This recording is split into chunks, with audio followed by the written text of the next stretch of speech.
আমাদের ঢাকার একটা কথা আছে, মিয়া মুখে মজা থাকলে চেপা শুটকি দিয়ে বাদ দিল মিয়া চটপটায় 2-3 প্লেট খেয়ে ভাল না। আর মুখে যদি মজা না থাকে মিয়া খাসির মাথা দিল মিয়া মজা লাগে না, ঠিক কিনা? যেমন অনেকদিন আগে সম্ভবত আপনাদের আসলে আমি বলেছিলাম, আপনারা হয়তো শুনে থাকতে পারেন আমার ওয়াজ থেকে, এক ব্যক্তির মুখে রুচি নাই, মুখ ওয়াশ করাইবো যাতে বেশি খাইতে পারে।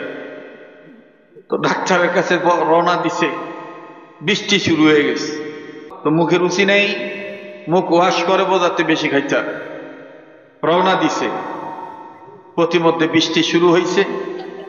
লোকটা চিন্তা করলো ভিজার দরকার নাই, রাস্তার পাশে কোনো বাড়ি পাইলে আশ্রয় নেই, পরে বৃষ্টি থামলে যাবো। মনে করেন এরকম সরকার বাড়ি, রাস্তার সাথে সরকার বাড়ি, এরম রোড সংলগ্ন বাড়ি।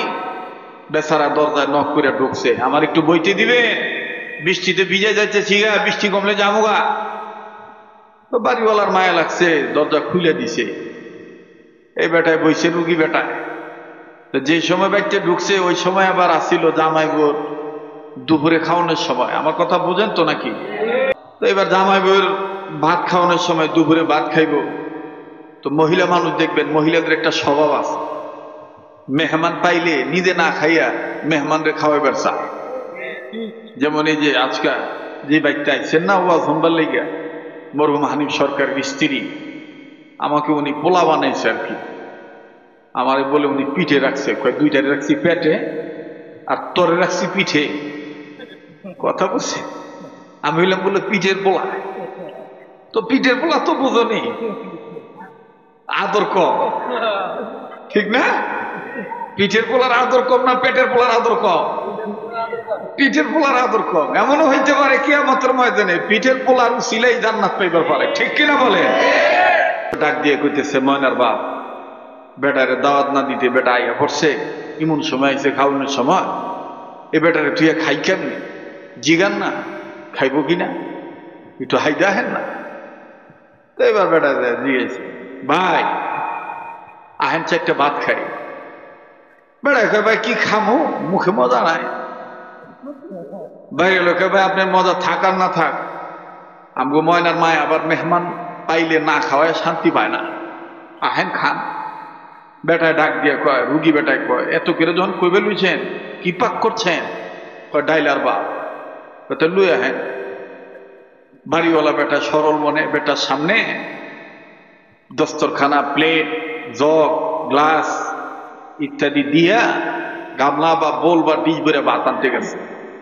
ভাত আইনা থুইয়া ডাইল আনতে গেছে, ডাইল আইনা দেহে ভাত নাই।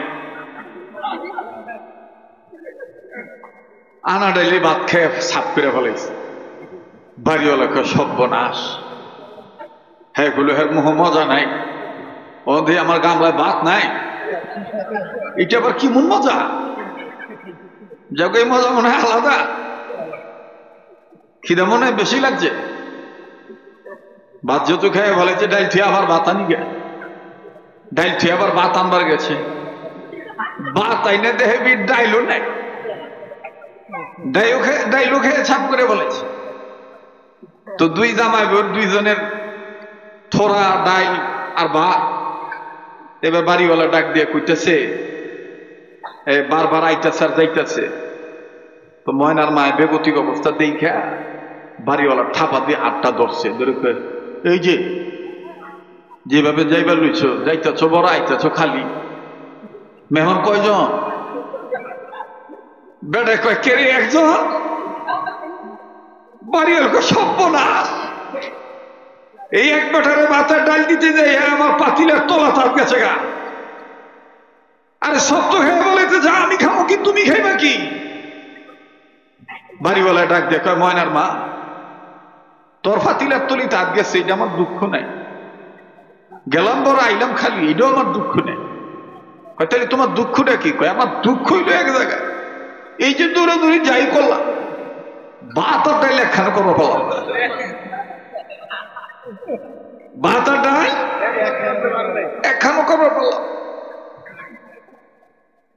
বাড়িওয়ালি ডাক দিয়ে কইতেছে, শিগগির এই ধরনের পেটুকলু করে খেদা, নাইলে আজকে ভাব ভালো না, হ্যাঁ আমার পাইলে শুয়ে দেখা গেল।